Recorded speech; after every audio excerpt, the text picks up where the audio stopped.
I started teaching 14 years ago, and I totally hated it. It was awful. I cried all the time. I cried on the way to school. I cried at school. I cried a lot. I hated it so much that in my third year teaching, I went part-time just so I could get my bearings. And I was completely stressed out. And I wasn't alone. Apparently, thousands of teachers leave the profession in the first 5 years of teaching.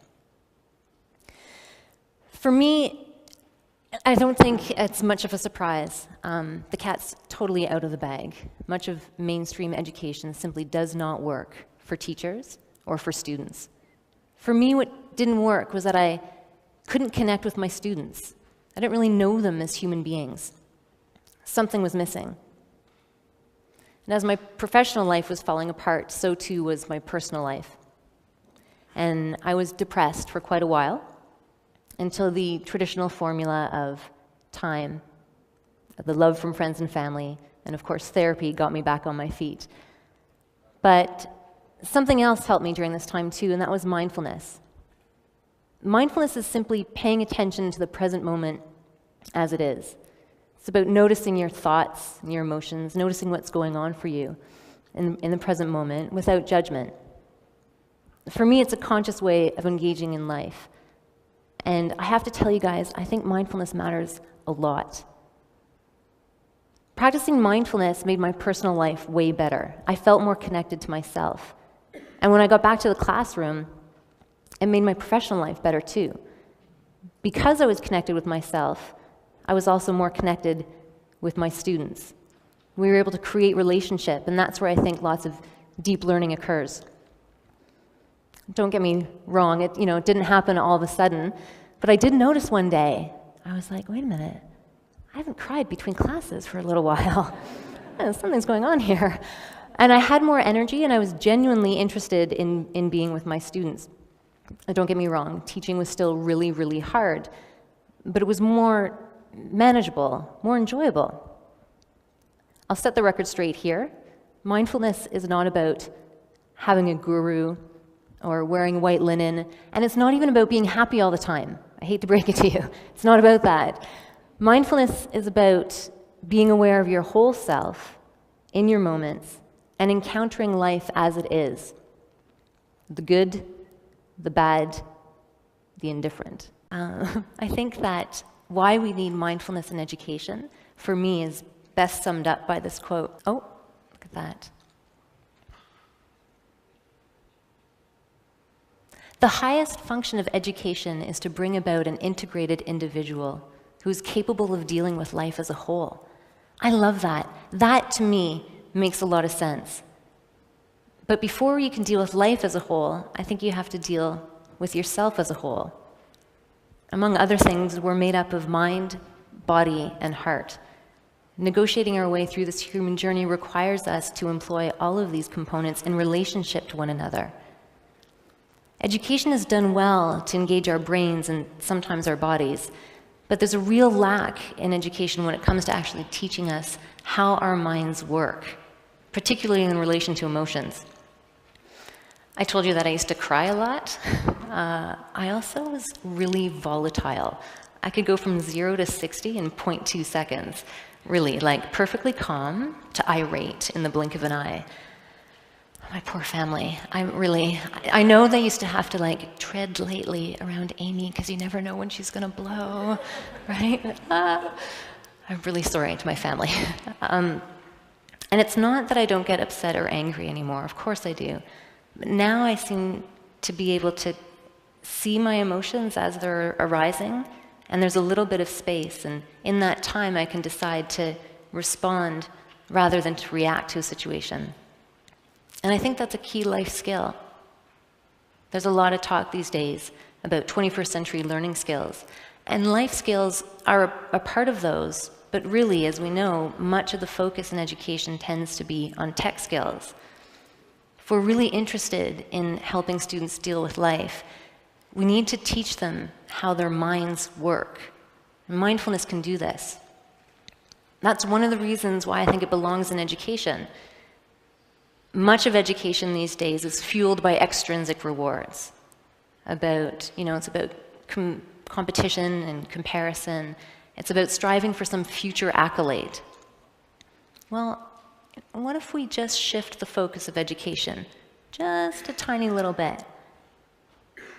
What if instead of telling students to focus on some end result, what if we actually help them focus and encourage them to focus on the very pursuit itself?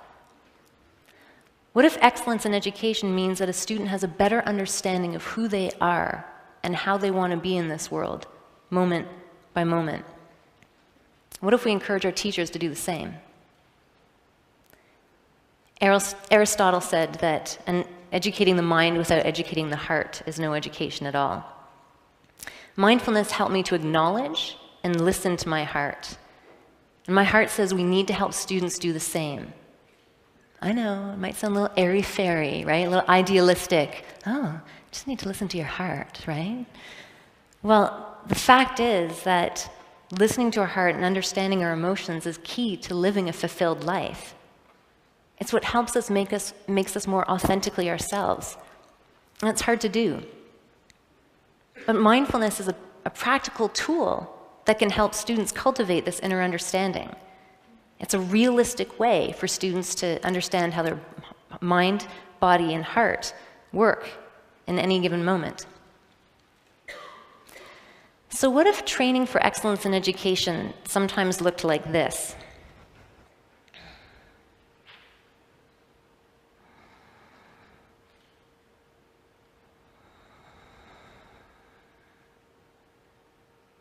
Go ahead. Try it. Take a breath. And maybe where you are right now, however you're sitting, just notice yourself in the chair. I invite you, if you're comfortable, to close your eyes or put them down at half-mast a little bit. And notice your breath in your own body. Where is it? Maybe it's in your stomach. Maybe you notice your breath in your chest. Maybe in your nostrils. Just notice it without judgment. And I invite you to take one deep, intentional breath with me.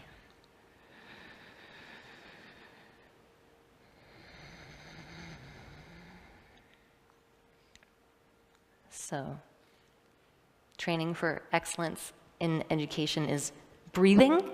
Yeah, I know, it's not very glamorous or scintillating. You know, it's not even that complicated, but it's extremely effective. Research shows that mindfulness reduces stress, increases focus and concentration, and improves overall well-being. Mindfulness brings us back to the most basic function of our body, and that's our breath. We rarely, if ever, encourage awareness of the breath, but you can change your awareness of yourself with the breath, because pausing and stopping allows you to bring your mind back into your body. Usually the mind's out here somewhere in the future, wondering about lunch, or something you might eat, or what will I eat? And then all of a sudden you think about maybe dinner, and what do you have to do for dinner? And I've got to go pick up some meat. Or our mind is back here, you know, concerned about the past or something, like maybe I shouldn't have brought up lunch during my speech, right? That's probably a bad idea. Nobody's listening to me anymore, right? Our mind is usually over there or over here, but taking a conscious breath allows us to bring our minds back into our bodies, and our bodies can only ever be in the present moment. In the parlance of our times, as Drew mentioned earlier, this trending, right? Mindfulness is trending. The wave of mindfulness is cresting in the corporate world, in mental health arenas, and even some governments. And it is slowly trickling into education. But why only slowly? Why? Mindfulness is so simple. Anybody can do it at any age, anywhere. It's portable, right? And it's accessible, because what it is really is an innate capacity that we all have. And here's the clincher. It's really cheap. Dear school budgets, breathing is free, right? It's free.